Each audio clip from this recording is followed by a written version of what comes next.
क्या सोच रहे हो? यही कि मैं जिस मकसद को यहाँ लेकर आया था कब पूरा होगा। एक बात कहूं करण, मैंने तुम्हारे चेहरे पर कभी हंसी नहीं देखी। तुम हमेशा खोए खोए रहते हो। ये उम्र हंसने खेलने की है। अपने आप से बाहर निकलो करण। फिर देखो, ये दुनिया की बाहें फैलाकर तुम्हारा स्वागत करेंगी। अगर मैं अपने आप से निकल गया तो अपना मकसद भूल जाऊंगा। भूल जाओ उस मकसद को। जब से मैं तुम्हें मिली हूं, तुम हमेशा वो मकसद अपने दिमाग में लिए घूम रहे हो। करण प्लीज, प्लीज एक बार उस मकसद को अपने दिमाग से निकाल दो और एक नए मकसद को अपने दिल में जगह दे दो।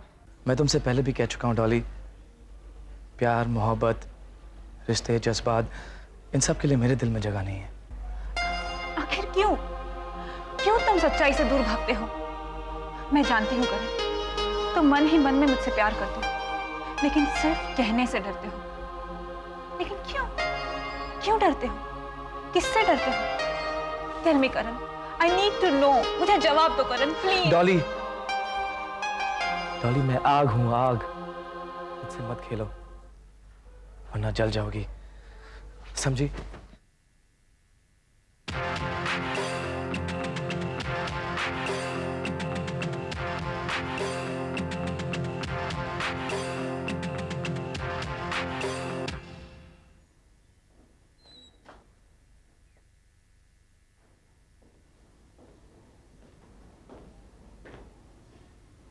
पापा, आप कुछ परेशान दिखाई दे रहे। क्या बात है? वजह जान सकती हूँ? जब घर की इज्जत सड़क पर आ जाए तो परेशानी होती ही है। मैं कुछ समझी नहीं।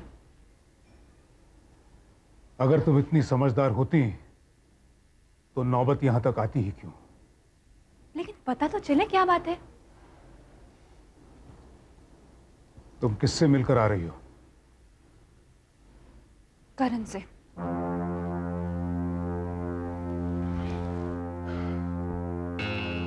तुम्हारे कहने पर मैंने उसे खाने पर बुलाया था।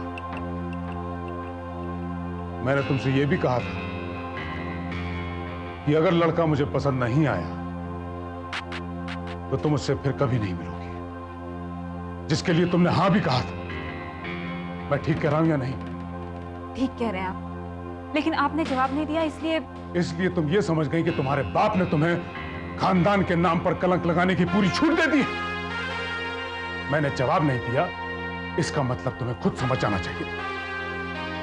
एक बात अपने जहन में बिठा लो, वो लड़का तुम्हारे लायक नहीं है। आखिर क्या खराबी है उसमें? इस सवाल का जवाब देना मैं जरूरी नहीं समझता। उस लड़के से तुम कभी नहीं मिलोगी, ये मेरा हुक्म है। पापा, पापा मैं इससे प्यार करती हूँ।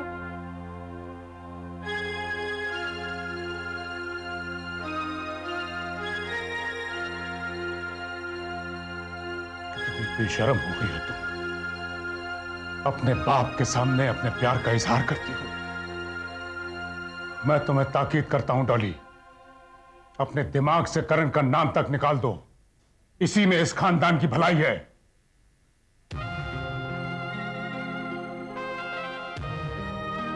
और हां,